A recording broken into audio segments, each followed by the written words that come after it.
Iron, the most useful of all metals. Everywhere we look, we see iron. Its services to mankind are limitless.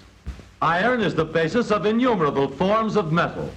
In one form, it is used where strength is required.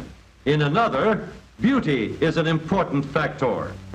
Iron is used in beams that must be rigid, as well as in structures that are springy and elastic. Iron where there is great strain or where hardness is needed. Some forms of iron resist long exposure to the elements. Others are unaffected by heat. The most common commercial source of iron is iron ore.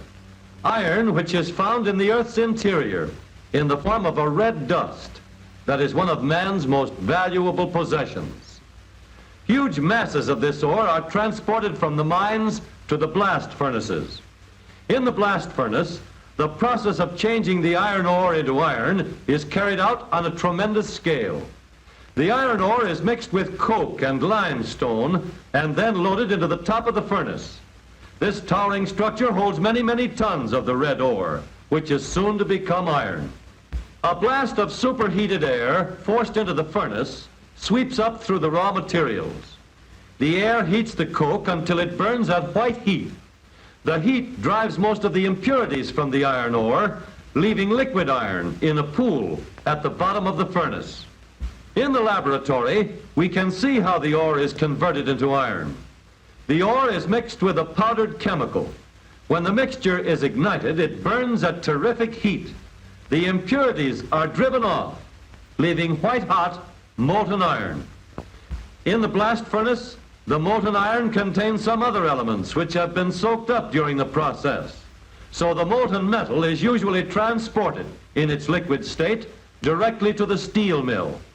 In the mill, many huge furnaces await the carloads of dazzling liquid iron. The iron is poured into the flaming furnaces where most of the impurities are burned out. The process of removing the impurities changes the iron into steel. The steel is drawn from the furnace and poured into molds, forming ingots. The molds are stripped off the ingots after the steel is hardened. The huge blocks of steel, weighing several tons, are placed in a soaking pit or open furnace and reheated to uniform temperature. When the ingots are white hot, they are taken out of the soaking pits and transferred to the blooming mills.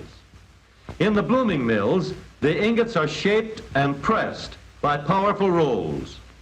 The massive rolls exert terrific pressure on the hot steel, kneading it and flattening it until at last it can be worked into almost any desired shape and thickness. Steel is strong, hard, enduring. But the strenuous use to which steel is put today demands many special characteristics.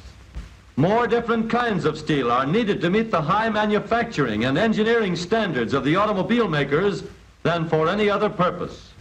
And so, the modern automobile makers have laboratories for testing and improving the qualities of steel.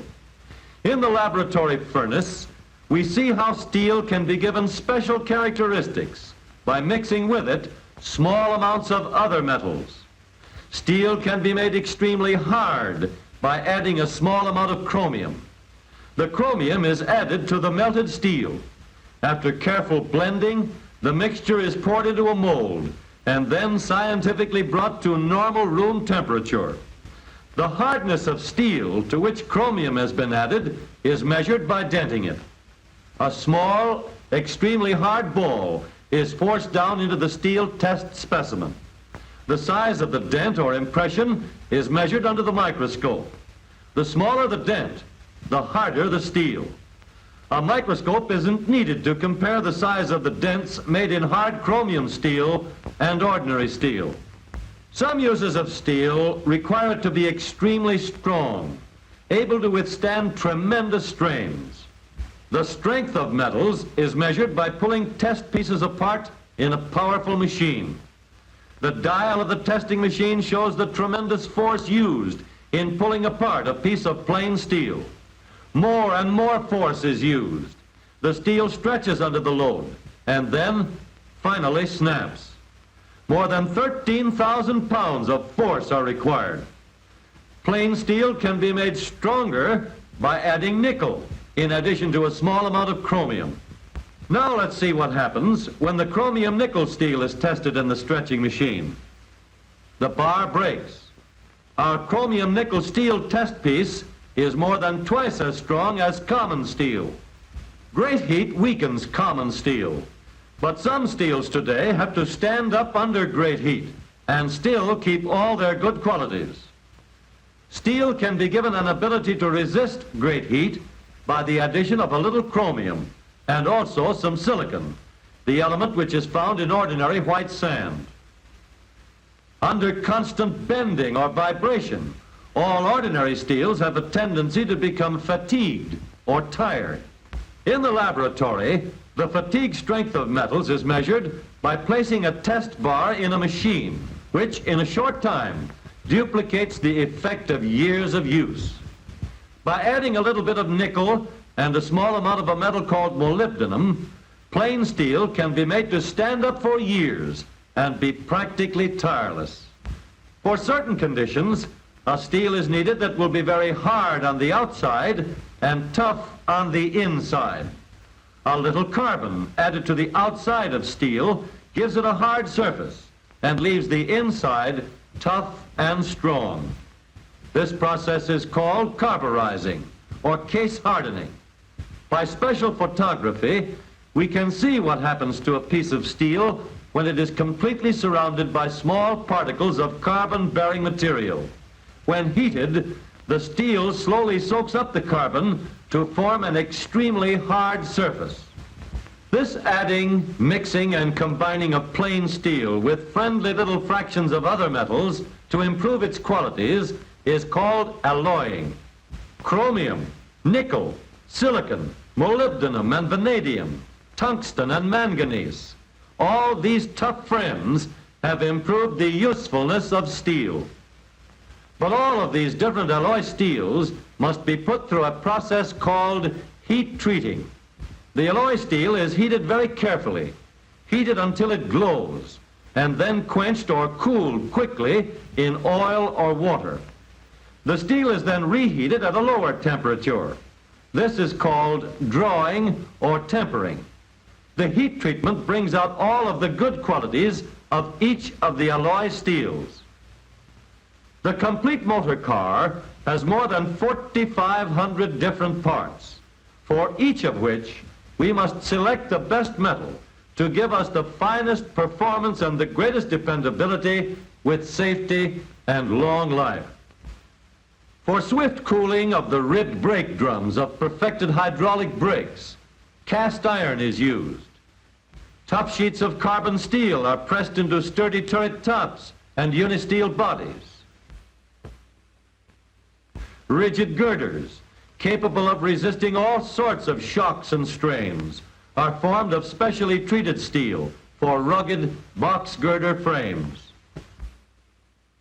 Steel with chromium added for hardness is pounded and cut and polished into gears for the silent transmission of power from engines to rear wheels.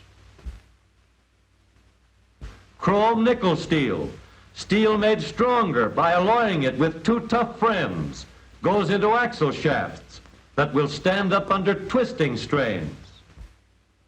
Modern shockless steering is made safer by the same tough chrome nickel alloy. Large valves made of chromium and silicon steel resist temperatures over 4,000 degrees in high compression valve and head engines of today. Silicon and manganese make springs more elastic and durable and improve the effectiveness and long life of knee action units.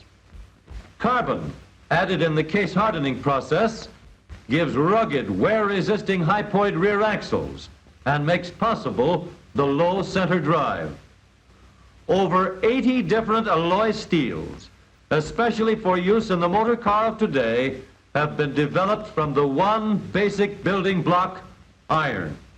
And each of these steels is the best for its particular use in its particular place. There are strong steels, hard steels, tough steels, heat-resisting steels, stainless steels, all to give the motorist the utmost in performance, economy, safety, and long life in his motor car.